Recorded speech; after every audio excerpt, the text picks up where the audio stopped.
Hello दोस्तों, drama serial इक़्तिदार हो चुका है बहुत ही कमाल का, क्योंकि गोली लगी है ज़ैन शाह को और परेशान है तमाम लोग। असल में गोली मारने वाला कौन है? ज़ैन शाह का जो मामू है, उस पर तो तमाम लोगों का शक जा ही नहीं रहा, क्योंकि वो यही बात सोच रहे हैं कि उसका मामू कभी ऐसा कर ही नहीं सकता। लेकिन असल में जो उनका गुनहगार है और उनका बड़ा दुश्मन है, जो छुपा रुस्तम है, वो उसका भाई है, जो समन शाह का भाई है। उसने ही ज़ैन शाह को गोली चलवा कर मरवाया है। तो ज़ैन शाह की अब मेन खबर आने वाली है कि वो अब जिंदा रहेगा या मर जाएगा। तो उसके लिए तमाम लोग होशियार रहे। आपको इस वीडियो में यही बताने जा रहे हैं कि ज़ैन शाह अब मरने वाला है या जिंदा रहेगा। तो इस तमाम से पहले आपसे दरख्वास्त है कि मेरे वीडियो को लाइक और चैनल को सब्सक्राइब ज़रूर करें, और अगर अच्छी लगी तो कमेंट भी करें।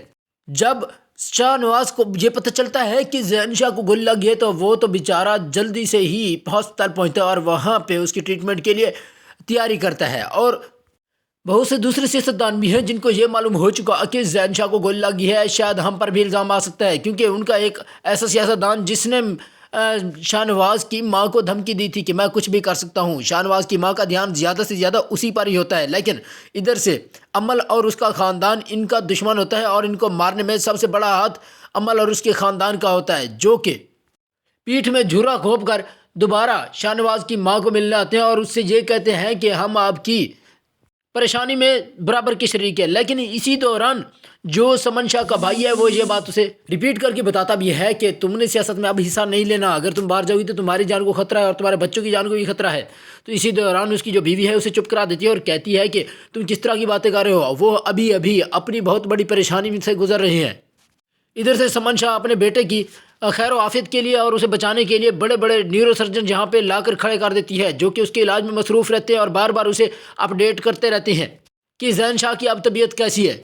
इसी दौरान शाहनवाज मेरे निसा से भी कहता है कि तुम मेरे भाई के लिए दुआ करो। मुझे मालूम है कि वो तुम्हारा बड़ा दुश्मन है और तुमसे शरारतें भी करता रहा है, सीरियस शरारतें करता रहा है, लेकिन इसका मतलब ये नहीं है कि आप उसके मरने की दुआएं करो। आप इस तरह से करो कि मेरे भाई के ज़िंदा रहने के लिए दुआ कर दो, शायद वो ज़िंदा बच जाए।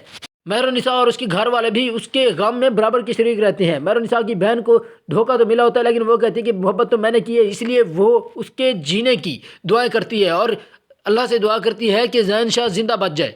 तो दोस्तों, तमाम लोग इस परेशानी में होते हैं कि कब तक ज़ैन शाह जिंदा बचेगा और ठीक रहेगा, उसकी खबर आएगी। इधर से राफे की बीवी ने दोबारा से अपने घर वाले को, खावंद को तंग करना शुरू कर दिया और राफे उससे बहुत ज़्यादा तंग आ चुका है। अचानक से खबर मिलती है शाहनवाज को कि आप जल्दी जल्दी अस्पताल में आए, आपका भाई अब जिंदा नहीं बचा। तो उसी दौरान उसके रोंगटे खड़े हो जाते हैं और अपनी माँ को दुख भरे अल्फाज में कहता है कि अब हमारा भाई खड़ा नहीं हो पाएगा और अब वो जिंदा नहीं है, हमारे सामने कभी भी नहीं आएगा। जैसे ही उसकी माँ ये अल्फाज सुनती है कि ज़ैन शाह मर चुका है, वो अब जिंदा नहीं, तो वो उसी दौरान बेहोश हो जाती है।